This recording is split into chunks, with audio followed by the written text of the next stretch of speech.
sa gipay kayo nga provincial meet no o ga di bayra first sa Misamis Occidental nga mag-host na provincial meet ano ang division of Tangub City. Ma'am Shambay Abanta Susman no ato ang school division superintendent. Ma'am, may adlaw kanimo. Mayong adlaw kaninyo, Igsoon Manuel and Sir Dudong, salamat kayo sa inyong pagbisita sa Tangub City. Okay ma'am, the way kumusta ang atong preparation and labi na karon nagsugod na pangabot no ato mga participants no sa provincial meet and kumusta ang atong pagprepara pagpanganda hangtod karon.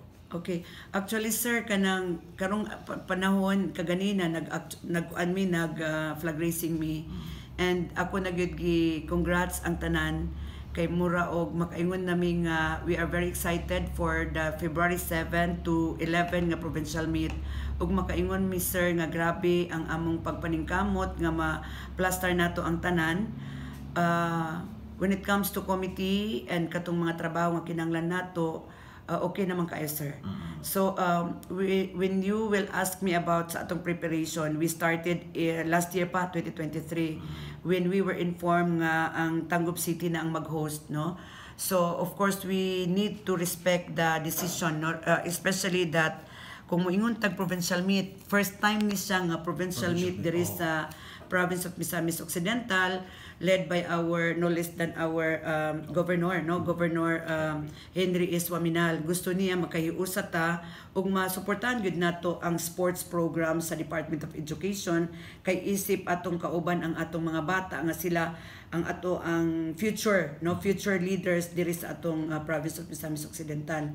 So naghimo ang mahal nga governor og kanang provincial meet executive committee. Of course ang atong governor ang nag-lead, ang mga members dayon ang upat ka schools division superintendent, si Superintendent Ray Manuel of Misamis Occidental, si Superintendent Jean Veloso of Oroqueta City, Superintendent Nimfalago of Miss City ug diri sa Tangub City nga kami ang mag-host.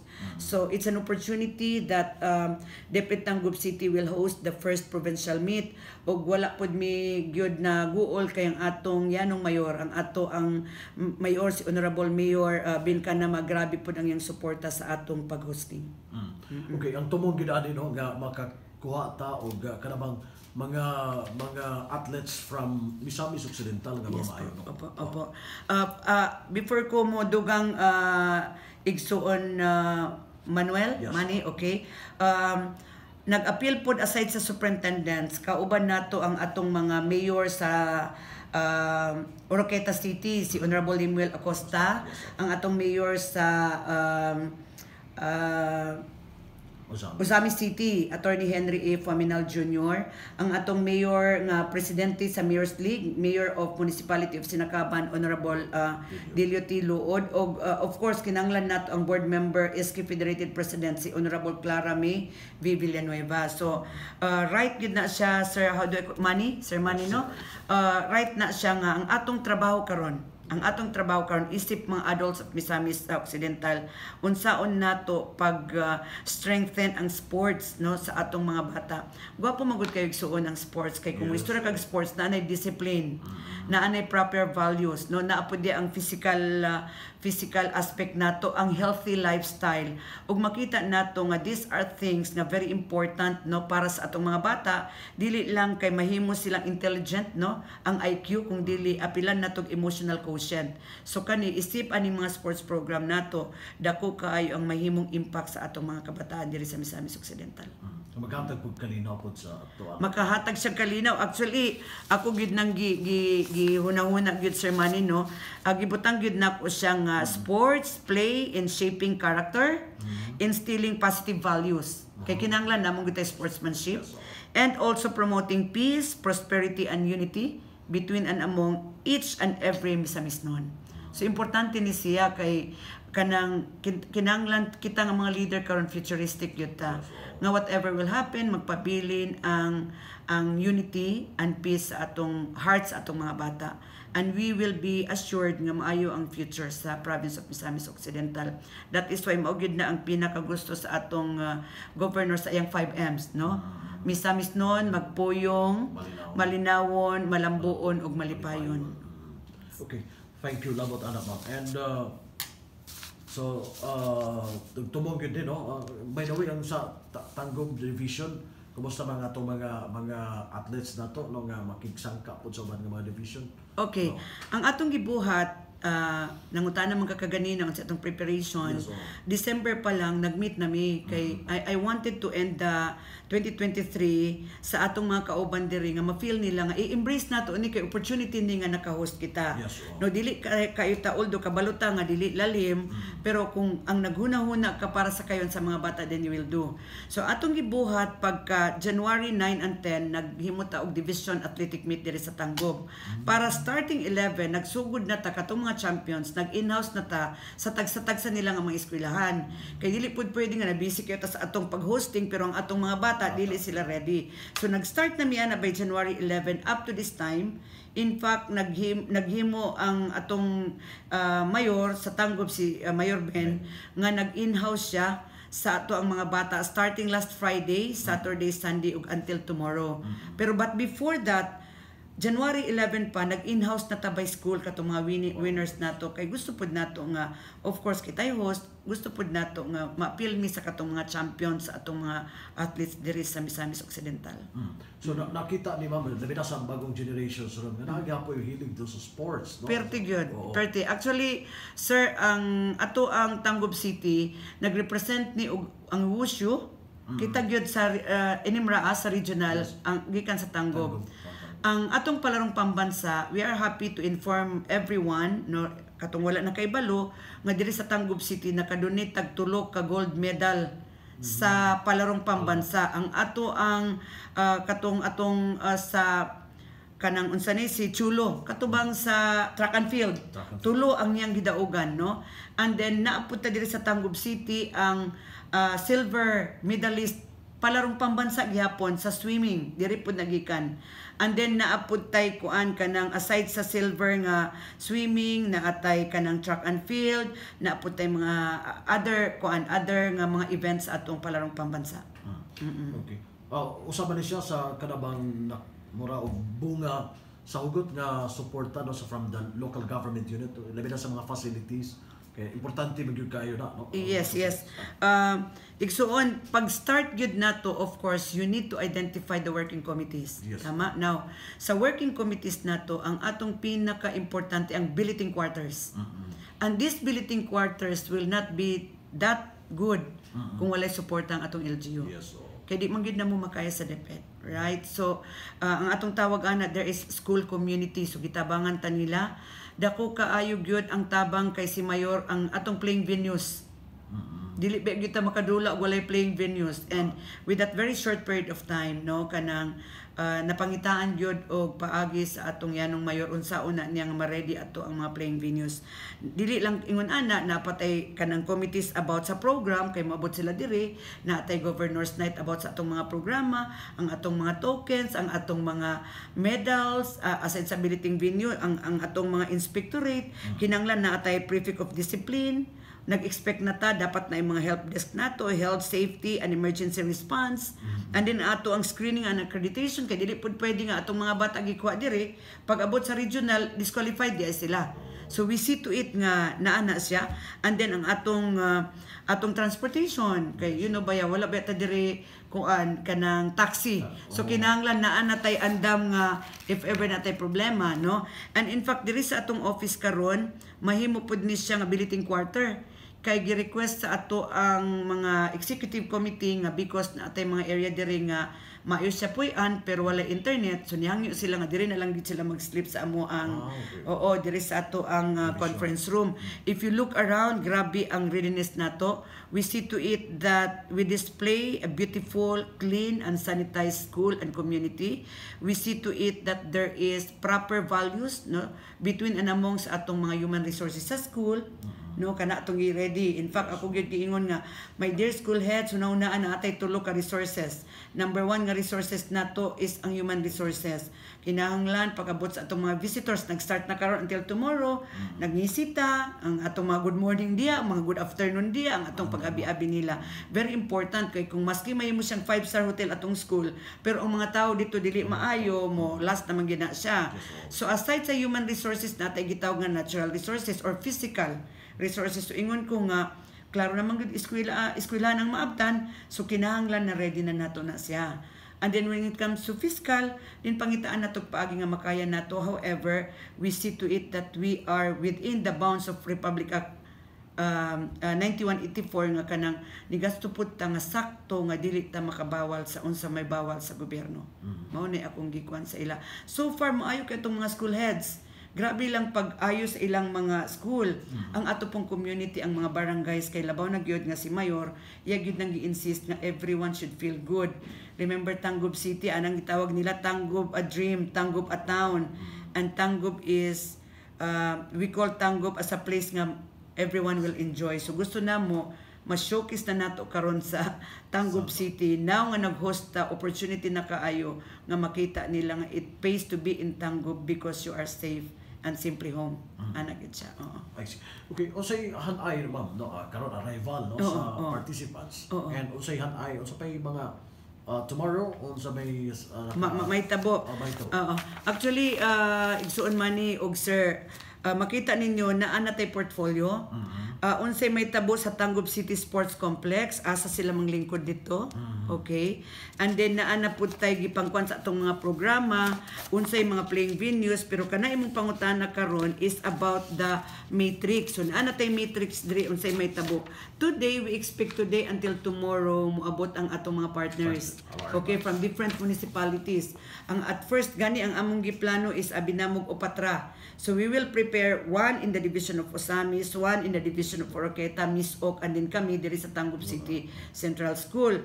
But it so happen nga naapot tay mga municipalities nga ipa-apply kay provincial meet man ni siya. So naatay 14 ka billeting quarters. Okay, naghimo pa ta og mga extra reserve nga school para if ever unsa man gani may tabo maka-shift na ta dito diretso. Dili na kaya pa ta maguna-una og na ay problema. So gisuyod na nato na siya, sir. Everyone is having a kanang role sa ato ang pagdumala sa ato ang provincial meet. Okay. So karon arrival and sugod na rin pagka Wednesday ang arrival nato today until tomorrow. Mag-start ta sa 7.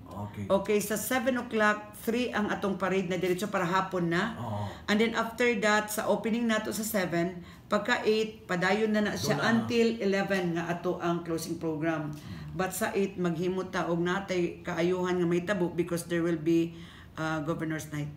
Sa 8, Governor's Night nato ang 8. So just the same, giplano na nato na siya na natay program matrix, nag-imagine na tag-unsay dapat may tabo, and then so far grabe ang paningkamot sa tanan nga tanggubanon para aning hosting. Dapat mo i-expect may pila tanan no participants tanan pila na tanan including the staff. Yes, naatanan Sir Manny, we need that because ang food pod. Yes. So naatay kung makita ninyo ang programa, naatay in charge sa sige para ma-feel food good mo at ease mo, naatay kitchen cabinet and food safety. So siyempre they cannot run without the numbers. So kabalo sila pilay mga athletes, pilay mga officials, tanan na siya. And then we divided naatay kitchen para sa mga athletes, naputay kitchen para sa officials. Okay? Now we also have Finance Committee, naatay Supply Committee, naatay Health, Safety and Emergency Response Committee, naatay Screening and Accreditation Committee, kato akong giistorya kaganina. We have Prefect of Discipline and Protest Management Committee, naatay Transportation Committee, Procurement Committee, naatay Inspectorate Committee. Kay strong man gyud ni, kay syempre pag magtrabaho ang committee, kinanglan gyud mo inspect, kinanglan gyud tag M&E para gyud ma-workout nato. Naatay Records and Secretariat, kabalo na ni sila kinsay nangabot, pila ka buok ang moabot.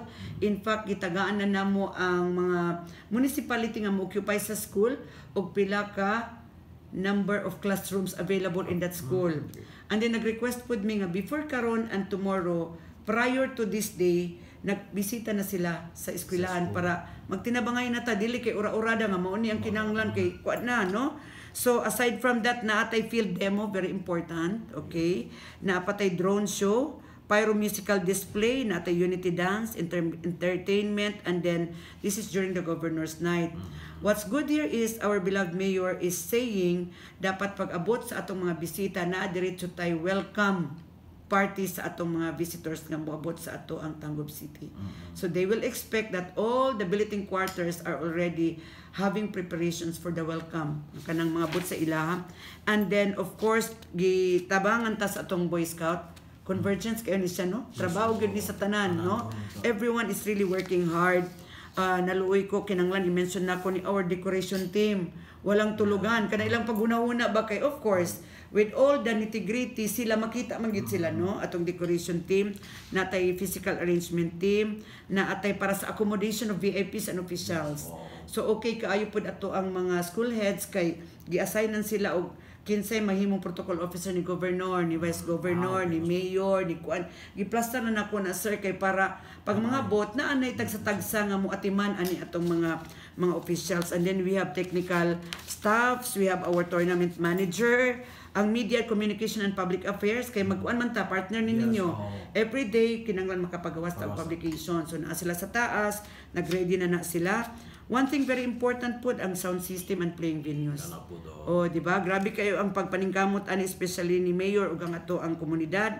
Naatay documentation, publication and communication. Kato kung gayon ka ganina beautification, cleanliness and sanitation. Gisudlan pa natog child protection. Importante ni siya kay mga bata man atong gidil, announcer, security and traffic. Of course, mudagan man ko andire ang moabot so naa natay mga kanang plans, no, what to do with the security and traffic. And then help desk, mabutang tag help desk in every billeting quarters para kung ay problema ang bata outright maka automatic yun siya. And then isa sa challenge gani namo ang biddings for technical officials kay matulog man sila diri for how many days. Pero nalipay ko, salamat gid kayo sa atong mga teachers kay nag-voluntary gid atong mga teachers mohatag biddings nga all in kompleto na siya. We cannot do that alone, no? Bahalag unsaon nimo gid pagka kinabrightan tanan natay mga kwarta whatever pero naagi mga instances nga magtinabangay na lang gyud kay dili makaya, no? So we also have our biddings and then kanang atong mga protocol officers. Igsoon Manny and Sir Dodong, rest assured that we are really doing our best. But we believe that there is no perfect in life. Or we are still embracing the idea that if you have some suggestions and recommendation to make our provincial meet hosting better and successful, kami willing pud kaayo ming maingnan. Og ang importante gusto namo sa katawhan amo gid ning istorya. We need your support. We need bayanihan. This is not only because this is for the sports development of our children. This is not only about the Department of Education, but this is about everyone in Tangub City and Misamis Occidental. As the saying goes, sa tugingon sa kuan nga, it takes a village to educate a child. So we need all the people of the community to help us. Salamat gid kaayo. Okay, so thank you, no. So more or less tanan pila mga pinagiraganon sa individual or mga participants, more or less. Sa atong participants, I cannot give you right away the exact number. More or less lang. Sa atong mga more or less nato, I think ako na lang ni i-text sa inyo. Okay, kay I do not want to give you a number nga dili siya exact. I would like to be exacting, especially that this is media. So I will be talking about the exact number nga moabot diri sa ato. That's also wonderful. Importante na para makabatig yun ang tanan nga ingon ani ang kadaghan nga moabot. So in other words, this hosting will not only be for the development of that child, but I tell you, this will improve the economy of Tangub City. Kaya daghan man mga bot diri sa ato. Yes, diba? So yun na siya nag-expect. I'll give you the right number as to the officials, the athletes, and who are expected to come on February 7. Kaya mo nang pinakadagang maabot. Atong speaker, by the way, langga is no less than atong speaker is no less than the what is this? Ang Secretary sa Sports. O siya mismo ang uabot sa ato. Yes, opo. Siya ang uabot sa ato. Okay. So usay mga duwa man, no? Kasi mga tanas lang. Usay mga duwa nga. Sa atong mga duwa, naaputaan na sa atong mga dula na adere, okay? ako nang isa-isahon ang kanisya ang atong dula karon para it's clear nga makabalo na gyud ta. Okay, sa atong mga dula, ingunan ni atong dula archery, natay arnis, natay athletics, badminton, baseball, basketball, billiard, boxing, chess, dance sports, football, futsal, gymnastics, pingkak silat, sipak takraw, softball, swimming, table tennis, taekwondo, tennis, volleyball, wrestling, and wushu. And siguro dili angay nga mahuman ang interview nako kung dili ko pod magpasalamat kang Sir Gain sa ato ang provincial sports coordinator no nga naagit siya permi sa among mga kalihukan og sa inyo pod no. Salamat gid kaayo. Nalipay ko ani inyong pagbisita nako because finally I was able to inform the public that as host in behalf of DepEd Tangub City, wala ta naglingkod lang og nagtan-aw kung dili na appeal gyud ta, nag hands-on gyud ta, nahimo nato ang DepEd family as very much involved, actively engaged for the sake of the hopefully success of the hosting. Yes. Okay. Thank you, ma'am, and congratulations no sa hosting sa Division of Tangub. And siguro imo ipaabot basi doon na pa kay additional information, mga pagpasalamat labi na sa ato ang mga kanagkuan sa mga nagsuporta no sa Division of Ozamis ning bawang pagpaygayon sa provincial meet. Okay. Salamat kaayo Igsoon Manny and Sir Dodong. Ako grabe akong pasalamat being the new member of Misamis Occidental Province kay wala ko encounter sa ato ang mahal na governor nga dili ko malipay kay makita gid nako ang iyang pagka-father sa province of Misamis Occidental no kanang iyang ways to respect the leaders, ang iyang ways to inspire us to really give more for the sake of the katawhan no. So nagpasalamat gud ko Governor Henry Waminal. In fact, every time ma-meet na ako siya, moingon ko nga, Governor, I love you baya. Because I really felt the welcoming kay bag-o ba pud ko diri sa Misamis Occidental. Isa pa nagpasalamat pud ko kang mayor kay grabe ang iyang suporta para ani no. Ang atong mayor is dili lang na siya maglingkod pud sa iyang table. Muadto gyud siya sa tagsa-tagsa nga mga tao mo approach gud siya.